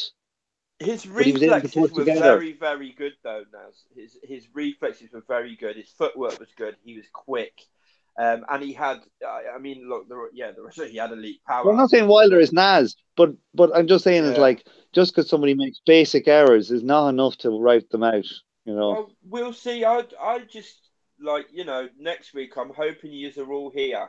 I'm just hoping you are all here. I'm hoping Gossip doesn't cancel. I'm hoping Irish doesn't get another bitch flu bout or anything like that, because when I get a bitch flu, I turn up. But you know, you don't. You have 3 weeks off every time you have a cold. You haven't seen. Even when I have a cold, I still turn up for 5 minutes and spit fire. Spit bars. Yeah. It's true. It's a great fight, though. And, you know, I've made my position on the fight clear. But I will say, of the available contenders, Luis Ortiz is probably the best one. So I give Deontay Wilder credit for taking the fight. And despite the fact that I'm confident in my prediction, it's a fight that I'm genuinely looking forward to seeing. So, fair play to all that's involved. Jet, let me bring you back in. Could you give us the lowdown on Mr. Sergei Radchenko, please? Yeah, he's a Belarusian guy. He fought. Didn't he fight one of Kell Brook's former He fought gym mates? Ryan Rhodes. Yeah. I watched it today. Yeah. He beat him, didn't he? So yeah, bash him up a bit. So he's kind of like a typical Eastern European guy. Comes forward, very, very strong, very tough guy. Fairly limited though. He's a bit of a brawler. If Brook has anything left, he should be able to neutralize this Radchenko. But Kell Brook's, I wouldn't say he's made tough work of guys previous, because he kind of coasted through all of his fights, apart from maybe the Porter fight. So very pre-Porter, he kind of coasted through those ones. But obviously, it's all acclimatizing to the new weight, and he doesn't have to cut. He doesn't have to make the IBF check weigh-in and that sort of stuff. So if he's got anything left, but the two fractured or broken eye sockets, they're pretty brutal, and sometimes that can change a man's career. And maybe we may see a Kell Brook who's good at this level, or good at the fringe world level, but against this is for the WBC silver, I think, if I'm correct. So that will basically put him right in the mix in the WBC rankings. And Jamel Charlo, who's I don't think is as good as his brother, who's moved up to middleweight recently, but that's a tough ask. If I was Eddie Hearn and his team, I'd strongly suggest that Brook and his team go down the WBO route against Saddam Ali, because I think he'd probably be the bigger man, the physically stronger man, and maybe he'd have like a slightly better skill set. Saddam Ali's fairly handy, but I'd expect Brook to beat someone like Saddam Ali, and if he was going to win a second world title in a different weight class. But they're obviously going down the WBC route. I think it's a bit tougher, but Radchenko is someone who you know what you're going to get with him. He's going to come forward. He's going to be tough as nails. He's going to be he's going to be a brawler. But I think it was Tony Harrison. Was it Tony Harrison who beat him? Yeah, Tony Harrison. I think he done a real number on him. Yeah, I think he done a real number on him. I watched that fight, a while back now, and he done a real number on him. And I think he stopped him. So, yeah, I'd say Brook. It depends what Brook we get, and how good he is at this weight, how he's recovered from those injuries. We'll see how it is, but yeah, I guess it's a better fight than him against some someone who picks up the bin or something, or picks up the trash or something like that. So not a bad fight, but not the stellar fight obviously we're looking for. Do you think Kell's got an advantage in terms of skill and in terms of power, Jet? Yeah, definitely. I think power, is difficult with Kell Brook. I think he's got respectable power. I don't know, because obviously at the weight class, there's loads of sparring stories that he hits hard in sparring, but sparring is sparring, as we all know. There was loads of sparring stories about Eubank bashing up George Groves, and look what happened in that fight. So the actual fight itself and how it plays out is definitely not indicative of sparring, and we shouldn't always look at sparring as an important factor. But I think he definitely has good power, respectable power. I'm not saying he has elite level power, but I think he's a good enough boxer, and he's smart enough, and he times people well enough to keep someone like a Radchenko off him. But I definitely think he has a better skill set. Definitely, I think he's when he wants to be, Kell Brook is a very I wouldn't say slick, but he's a very educated boxer. He has his kind of like straight up style. He throws straight punches, and he doesn't really go to the body much, but he's kind of perfected that style, and it's a very, very good style. It's kind of similar to Vladimir Klitschko, but obviously not as I wouldn't say the jab is as brilliant as Vlad's. Vlad's jab was really, really, really good in his heyday. But yeah, I definitely think he's got a better skill set than Radchenko. Fair enough. Gents on the panel, Paul, Tom, any comments on Kell, Brook, Radchenko? Are you guys looking forward to seeing a return of Kell, Brook? I think Cal might be done. You know, like after the Spence fight, I just think I just think that the Triple G was just the worst thing they could have done for him. I don't think he's been the same after that fight, and as Jet mentioned, the injuries. You know, he's done both of them now, hasn't he? You know, that's the same structure above the eye, and I think that first the Triple G fight obviously weakened it. That can take something out of a fighter, and the way, I don't know, the way Brook kind of like pretty much quit at the end of that Spence fight. Psychologically, I think that can take something out of you. You know, Radchenko's he's a decent operator. He's not the elite of the 154 division, but he's a decent operator, and I don't know if Cal would have the advantage in power. I tend to think Radchenko might have the advantage in power, and he's also been at that weight for longer.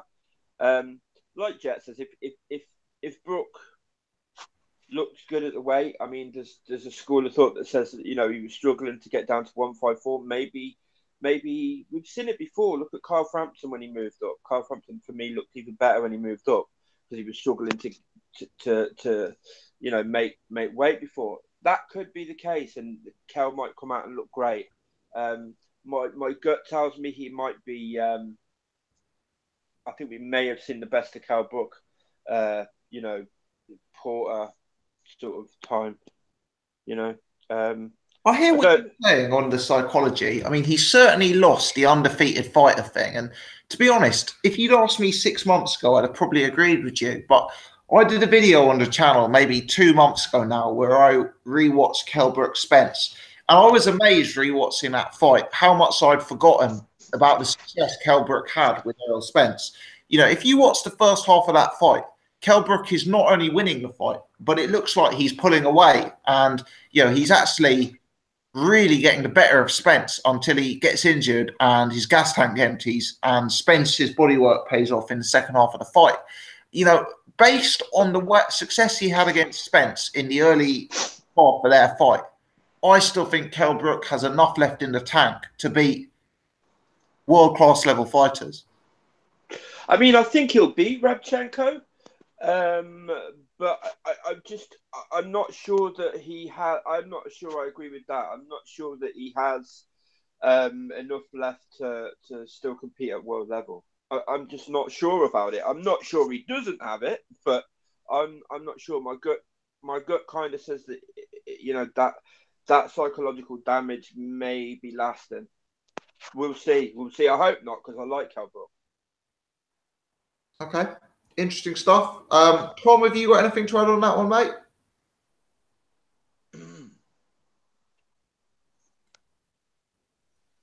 On the undercard, we've got Lenroy Thomas versus David Allen and Gamal Yafai versus Gavin McDonnell. I think those are two quite interesting scraps. You know, neither of them are probably the most exciting, most glamorous fights in the world, but for the trade UK boxing fan, I like both of them. You guys going to be keeping a keen eye on those? Yeah, what was the first one you said? Yeah, correct me if I'm wrong. It's Gamal Yafai versus Gavin McDonnell? No, the first. You said that second. What was the other fight? Oh, Dave Allen, Lenroy Thomas, the rematch? Oh, yeah. I don't know. The first fight wasn't great for me. Competitive though. It was competitive, but I don't know. I've got limited interest in that fight, to be honest. To be completely honest, Gamal Yafai, that should be a decent fight. Who's he fighting again? Gavin McDonnell. Yeah, that should be a decent fight. Yeah, I mean, there's some good fights. I mean, there's quite a few good fights this weekend, actually. I actually didn't realise how many. A few of them have gone under the radar. I think it's because, you know, the emphasis and the sort of focus has been so much on Wilder, Ortiz. And I mean, even that, I mean, I don't know if anybody's seen the videos going around about, I mean, there's like over 60% of the seating in the Barclays Centre is still empty. You know that, like, people have bought all the seats around the outside, and all the like more expensive seats in the middle are all still like for sale. They're really struggling to sell it out. So that's obviously gone under the radar a little bit as well. But yeah, there's quite a few fights with Bivol as well. I don't know if you're going to move on to those or what. Yeah, I guess that's where I was going to next. There's obviously Bivol Barrera, and there's also Kovalev. The Kovalev fight is very interesting, especially from a gambling perspective. You can actually get 8-11 on Kovalev to win by stoppage, which I was very surprised about. So the bookmakers thinking there's a good chance that one goes the distance. But yeah, Sullivan, Barrera, Bivol. Bivol, obviously a heavy favourite in that fight, but nevertheless, it's a good fight to see, Paul. Yeah, definitely. I'm really looking forward to Bivol Barrera. I think it's a really, really good fight. I'm not sure. I mean, I think Barrera will probably be the bigger guy in there, but I think Bivol's a bit special, to be completely honest. I think him and Alexander Vosdick, I think those two are probably the sort of like upcoming guys at light heavy for me. I hope Anthony Yarde doesn't get put in with anybody like that just yet. I know I heard you guys talking earlier about he's coming up the rankings. He may even be mandatory soon for somebody's title, and yeah. But Bivol, I think Bivol will probably beat Barrera. Kovalev, I expect to win. I personally, I still think Kovalev's one of the best fighters in the world, man. But, so yeah, really looking forward to both of those fights, man. Tom, let me bring you in on the light heavyweight action, and also your man Josh Taylor fighting on Channel 5. Are you going to be taking a keen interest in those fights? Tom, are you with us, mate? It looks like he's dropped off, actually. Yeah. He's dropped off, yeah. Yeah, he's dropped off. Oh, well, he was boring me anyway, to be honest. Jet, I'm joking, Mr. Iris, if you're tuning in. Jet, give us your take on the light heavyweight fights, mate. Yeah, Kovalev's fighting Mikhalkin or something. Sorry, I probably butchered that name, but I didn't want to I think it was Yeah. Igor is his first name, so we'll say Igor. But yeah, he's fighting Igor, and I think Igor's like a former EBU champion, so he's probably like a European level guy. Yeah, Kovalev should win. He's not a I wouldn't say he's significantly lost a step, but again, he's facing like guys who he should be beating, like Shabransky and this guy. So yeah, I'd say Kovalev to win, probably by early stoppage.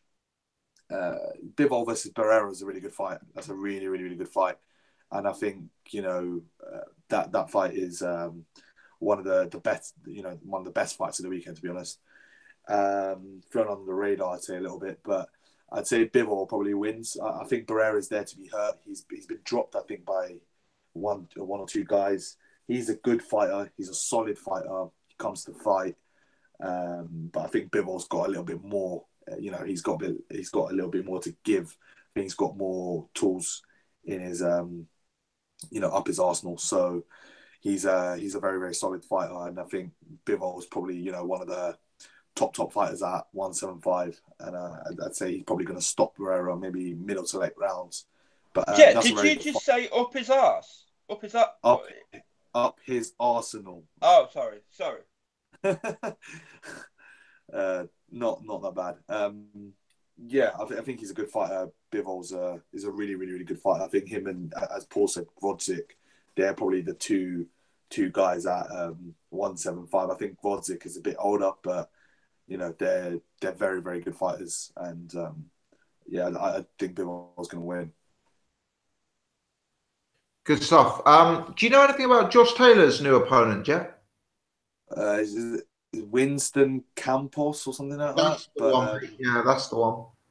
yeah, I haven't He's a really replacement, heard. isn't he? He's a replacement. Yeah, yeah. He was supposed to fight Humberto Soto. Yeah. He was not a bad opponent. It would have been, you know, I wouldn't say a level above Miguel Vasquez. I thought, there maybe just slightly below him, but Soto would have been a very respectable opponent to have on, Josh Taylor's resume if he was to beat him. It would have been a good opponent. See if he, what he's working on in the gym. But Josh Taylor should win. He looks really, really special. And at 140 with the division being a bit lighter, I think he should make relatively easy work of this short notice opponent. He's Josh Taylor. He's a fantastic fighter to watch. He can box.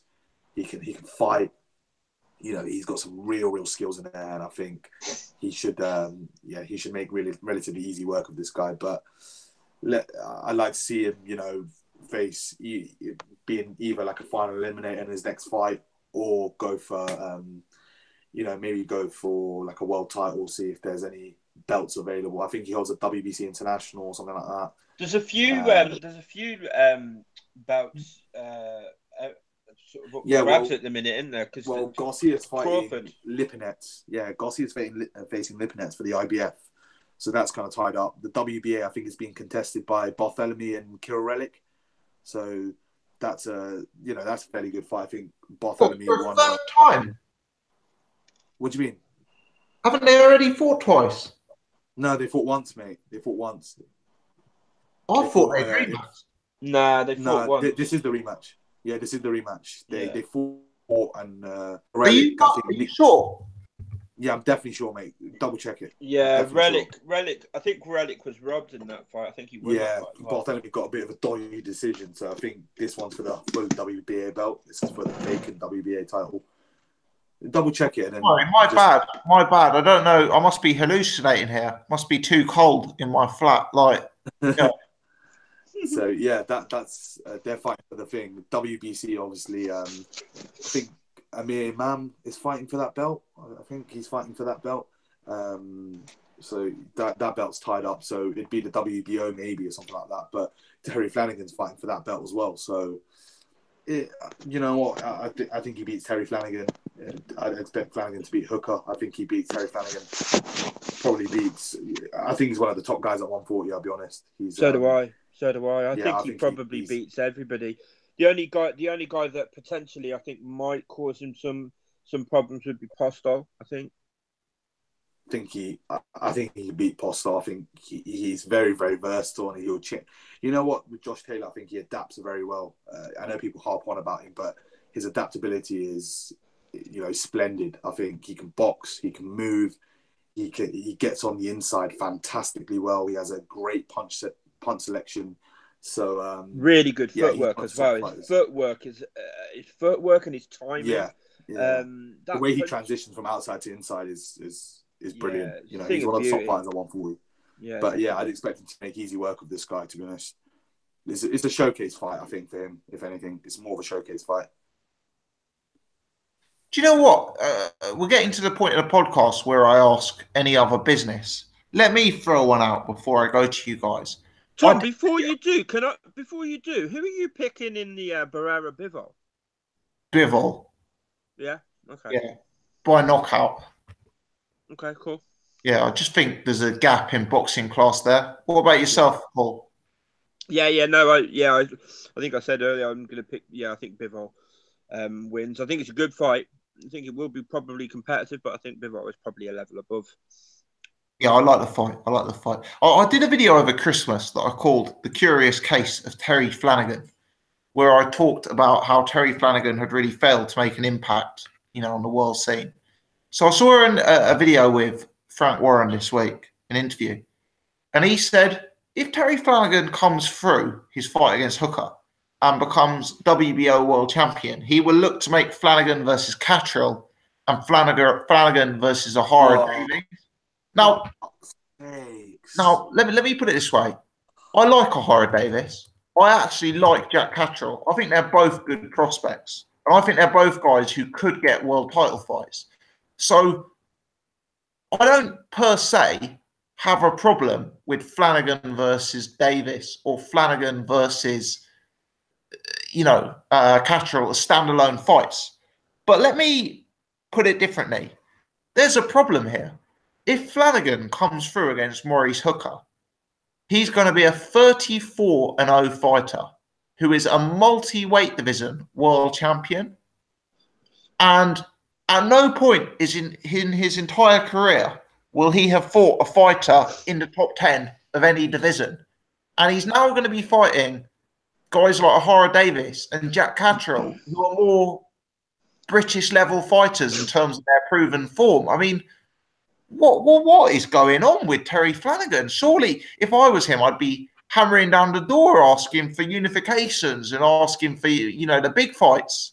It's inexplicable. You said it before. There's a problem. There's a huge problem. I mean, let's have it right. And I won't even throw in the sort of like sweetener that I like Ahara Davis. I think Ahara Davis is very, very limited, to be honest. I think he's got power in a little house. He looks like he's standing in. He looks like he's the cement. He's been standing in cement for so long, and it's set, and he can't move his feet. To me, that's a step down from Maurice Hooker. Let's be honest. Both of those fights, I like Catterall as well. I think Jack Catterall looks good, but he's a prospect. Do you know what it is? What I will say, Paul, is and Tom is, you know what it is? Frank does this stuff where, he's done it with Yarde now. He's got them so high up in the WBO rankings, especially with Catterall. Catterall's been, number 2, number 3, in the rankings for goodness knows how long because of that intercontinental belt. They defend it so many times against these bin men. And, yeah, there's no disrespect to them, but it's just, guys that they're knockover jobs. They're absolutely knockover jobs. And they're getting so high up in the rankings, and Frank tries to justify and warrant them. Oh, they're number 2 in the WBO rankings. And no, they're only there because they're knocking over people that other people on the street could probably knock them over. I don't want to be too critical, but there's got to be some plausible reason. That. It just doesn't make any sense.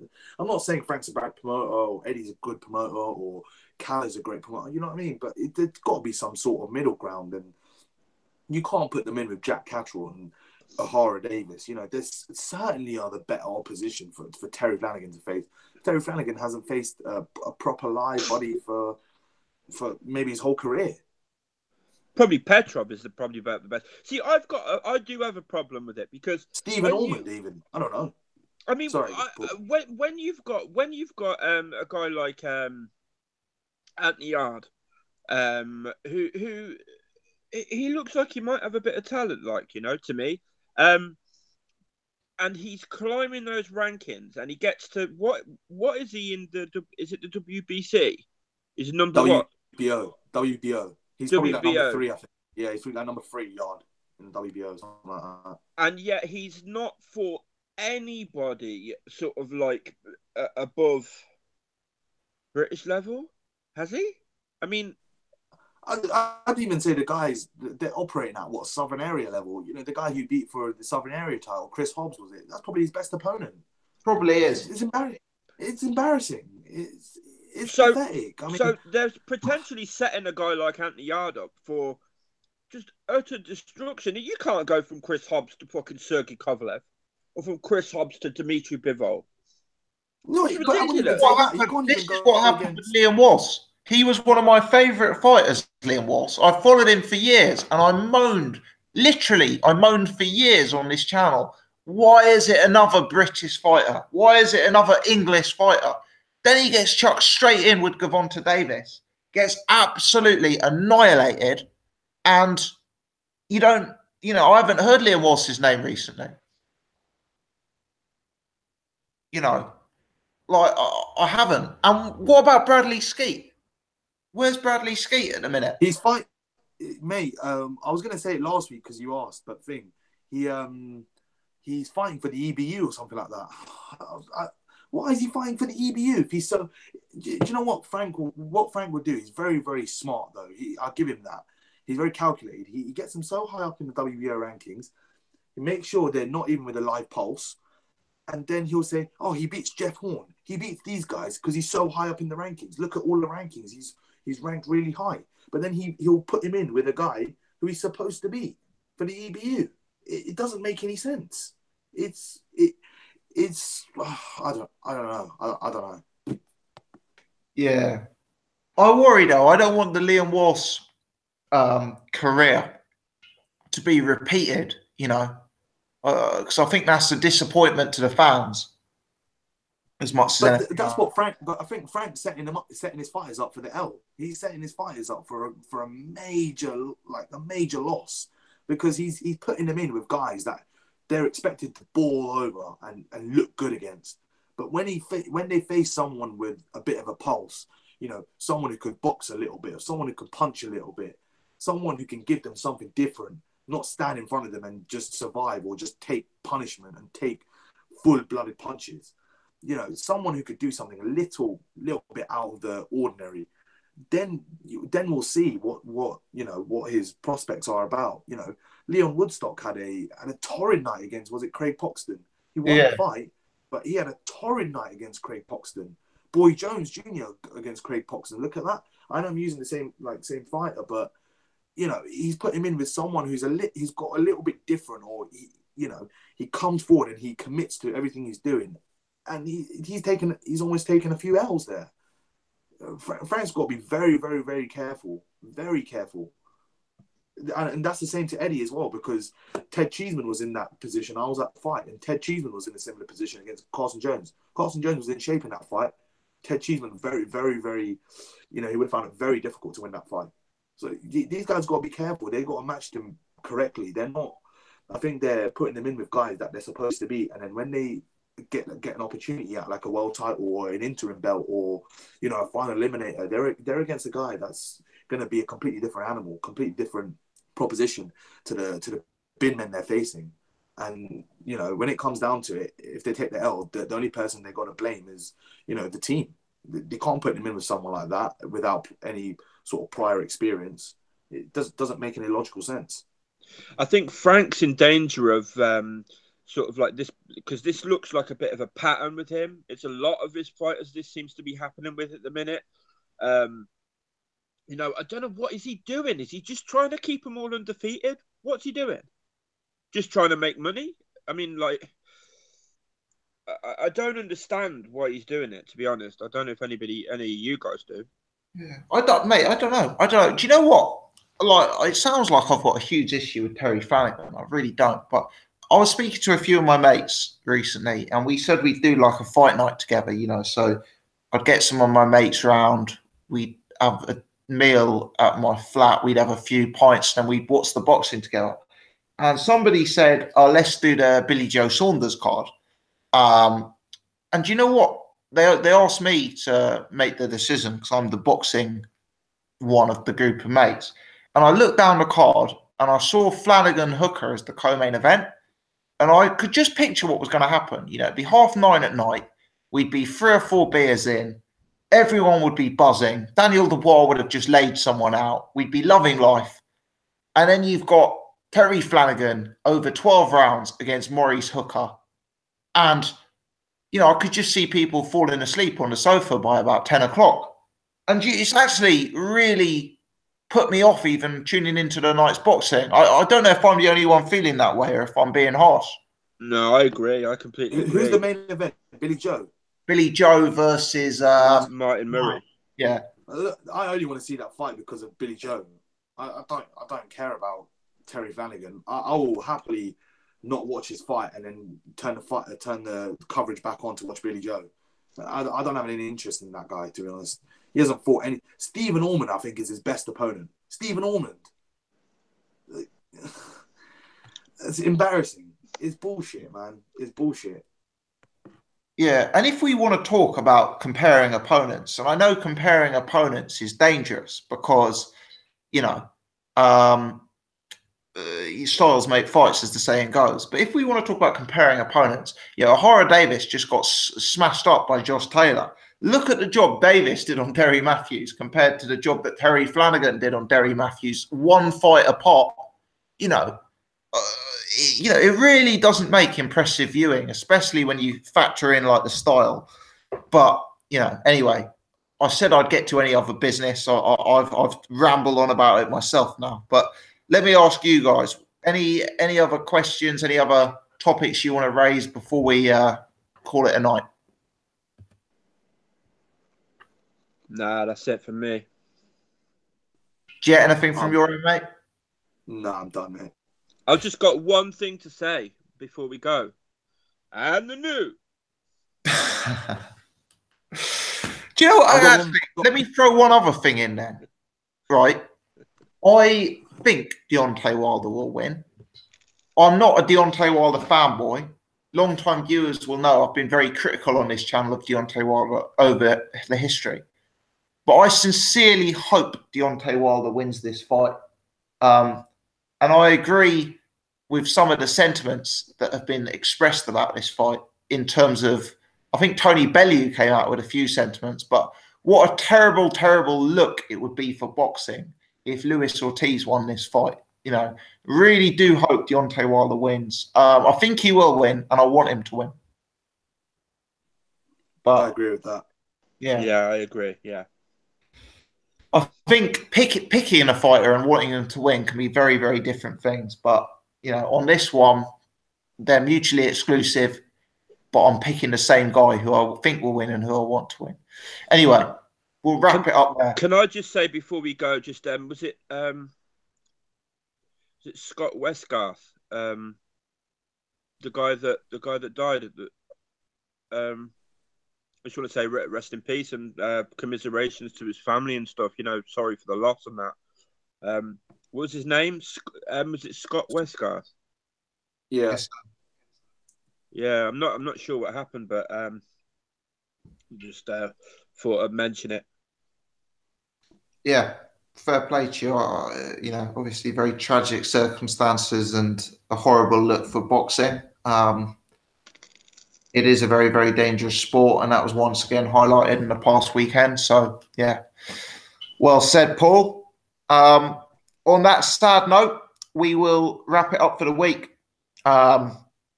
Thank you to Jet and Paul for giving up their Wednesday evenings. Thank you to Irish Tom for his cameo. Please do take the time to subscribe to my channel and to the channel of the two panelists. Jet's channel is Boxing Discussions. I believe Jet is intending to upload new stuff at some point in the near future. Paul's channel is Abstract Boxing and Stuff, with abstract spelled ABZTRACT, Boxing and Stuff. So check those ones out. Please subscribe to my channel. Once again, hoping to hit the 7,000 subs mark this weekend. So, the more, the merrier. And please hit the thumbs up on this podcast, whether you're watching it live or whether you're watching it after it's been uploaded to the channel. Up to 112 thumbs up already, which is fantastic. That will mean new people join, and this will get a bit more visibility than normal. So massively appreciate it. Finally, let me give a shout out to everyone who's been in the chat. I'm just looking into the chat now. Mikey, CM Fox, Craig, Mark, Oasis, Jalal, Boxing on the Front Footis. A lot of these guys been with us since before MB. A lot of us been tuning in since before we even went live. So thank you very much to those guys, and thanks for the support. So yeah, really appreciate it, guys. Happy Wednesday. Have a good evening. Stay warm, and hopefully we'll be back next week at the same time. Thanks, everyone. Ciao. Au revoir.